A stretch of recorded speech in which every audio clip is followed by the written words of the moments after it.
Salut les amoureux du ballon rond, on commence cette revue de presse en France avec la une du journal L'Équipe et comme souvent, c'est le Paris Saint-Germain qui fait les gros titres. Ce matin, le quotidien sportif s'intéresse aux coulisses du mercato parisien. Après la nomination du duo Campos-Galtier début juillet, une nouvelle organisation a été mise en place pour gérer les transferts parisiens. Le conseiller sportif portugais s'appuie très fortement sur Antero Henrique, l'ancien directeur sportif du PSG. Un fonctionnement que l'on vous avait déjà révélé en exclusivité il y a quelques semaines sur Foot Mercato. Mais forcément, ce matin, ce qui fait encore parler, c'est la brouille entrevue samedi soir entre Neymar Jr et Kylian Mbappé. Dans ses pages intérieures, le Parisien revient sur la relation entre les deux stars au fil des saisons.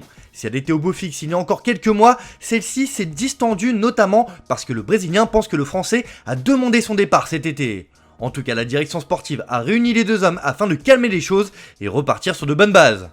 On file en Angleterre où le début de saison ne se ressemble pas d'une semaine à l'autre pour Darwin Núñez.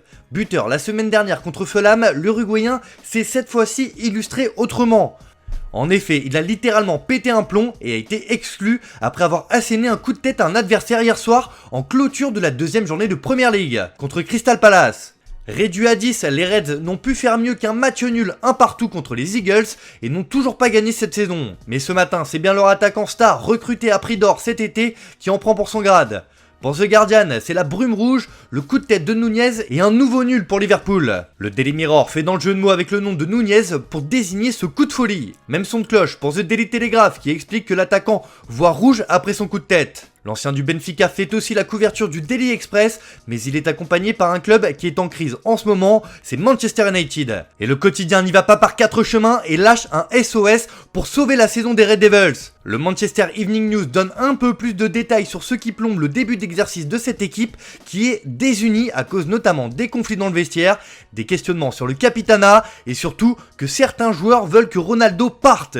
Bref, la saison de Manchester ne sera pas un long fleuve tranquille. On prend la direction de l'Espagne où la première journée de Liga se terminait hier soir et c'est l'Atlético de Madrid qui a fermé le bal avec une belle victoire contre Retafe 3-0. Et deux hommes notamment se sont illustrés. Comme le placard Marca ce matin, les Colchoneros ont Morata et Joao Félix pour rêver. Morata a marqué 2 fois, Joao Félix a délivré 3 passes décisives et Griezmann a lui aussi participé à la fête avec un but, une première depuis 9 mois pour le français. La connexion entre l'espagnol et le portugais place l'Atlético au sommet et fait illusion, juge le journal madrilène. Pour As, le transfert retentissant de l'Atlético cet été, c'est tout simplement Morata. 2 buts de l'attaquant avec des passes décisives de Joao Félix ont mis le feu aux poudres à une équipe de l'Atlético qui n'a pas ménagé ses efforts, explique l'autre quotidien madrilène. Bref, le début de saison est idyllique pour les hommes de Diego Simeone. On reste en Espagne, mais direction Barcelone où cette fois c'est du mercato qui nous intéresse et le Barça n'en a décidément pas terminé. Les Blaugrana veulent terminer en beauté en recrutant Bernardo Silva. Mais comme l'annonce Mundo Deportivo sur sa couverture, c'est un transfert qui s'annonce très difficile. Son arrivée au Barça est conditionnée à une grosse vente préalable et City demande 100 millions d'euros pour lui. Ni De Jong, ni Aubameyang, avec des propositions importantes, ne veulent partir, et cela ferme la porte aux Portugais, rapporte le quotidien catalan. Et oui, car comme le rapporte As aussi sur sa une, le Barça cherche 80 millions d'euros pour boucler l'ancien monégasque. Mais ce n'est pas le seul dossier chaud à gérer pour la direction Blaugrana qui lance l'opération latérale, comme l'annonce de son côté Sport. Le Barça espère signer Marcos Alonso pour 8 millions d'euros d'ici le milieu de semaine. Dortmund demande 10 millions d'euros pour Meunier et travaille à faire baisser le prix et à renforcer le couloir droit. Car United se laisse la possibilité de signer Dest d'ici le 31 août. Et oui, le Barça va encore être actif dans les prochaines semaines.